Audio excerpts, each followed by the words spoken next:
প্রিয় ভাই বোনেরা, আসসালামু আলাইকুম। ড্রিম কিচেনে স্বাগতম। আজকে আমি চেপা শুটকির ভর্তা দেখাবো।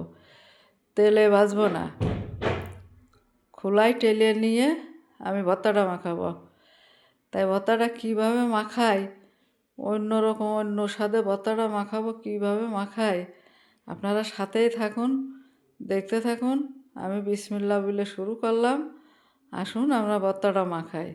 এখন প্রথমে আমার কাইলে শুকনো মরিচগুলো খোলায় টেলে নেব।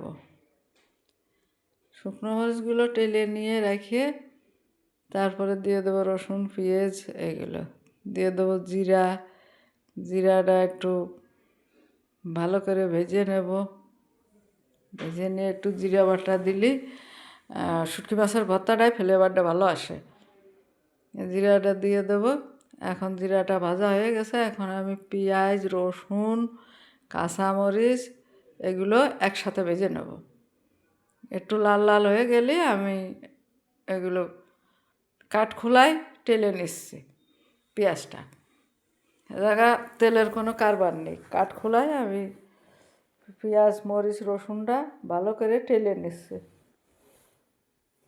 এভাবে টেলে নিয়ে আমার হয়ে গেছে টেলানে। আমি ঢেলে নিয়ে এখন আমি চেপা শুটকিটা দিয়ে দিলাম। দিয়ে ভালো করে লাল লাল করে আমি ভেজে নেব। তো লাল লাল করে ভেজে নেওয়া হয়ে গেছে। এখন আমি পানি দিয়ে ওটাকে ভালো করে সিদ্ধ করে নেব। আর পানিটা ফুটোয় নিলে ওর গার যে ময়লাটা থাকে সব চলে যায়, আর মাছটা নরম হয়ে যায়। তারপরে মাছটারে আমি ভালো করে ধুয়ে তারপরে ওর পেট ফেলে দিছি, দিয়ে তারপরে এখন আমি বেটে নিছি। পেট ওইরকম করে করে আমি সব ফেলে দিছি।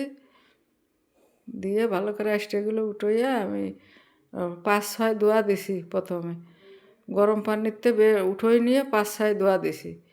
দিয়ে এটা বাটলি ভালো একটু ভর্তা হয়। 4টে মাছ নিছি, 4-5টা মাছ নিছি। ভালোই ভর্তা হয়েছে, অনেকখানি ভর্তা হয়েছে। এই মাছে বরকত আছে। এখন আমি শুকনো মরিচগুলো দিয়ে বেটে নেব।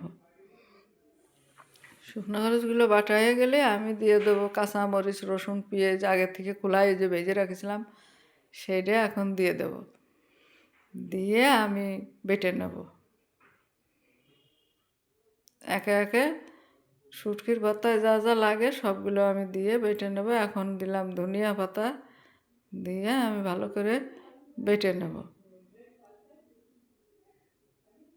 নিয়ে একসাথে আমি সবগুলো উপকরণ মেখে নেব।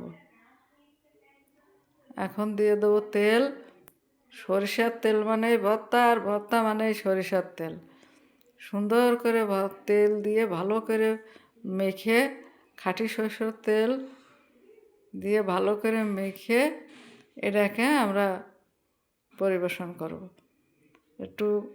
একটুটা গালে দিয়ে দেখলাম যে কীরকম টেস্ট। আসলেই সুন্দর টেস্ট হয়েছে এই ভর্তাটাই। চেপা শুটকির ভর্তা দিয়ে অনায়াসে এক থাল ভাত খাওয়া যায়। গরম ভাতের সাথে, ভাপা উড়া ভাতের সাথে এই ভর্তাটা খেতে খুবই মজা লাগে, খুবই টেস্টি লাগে।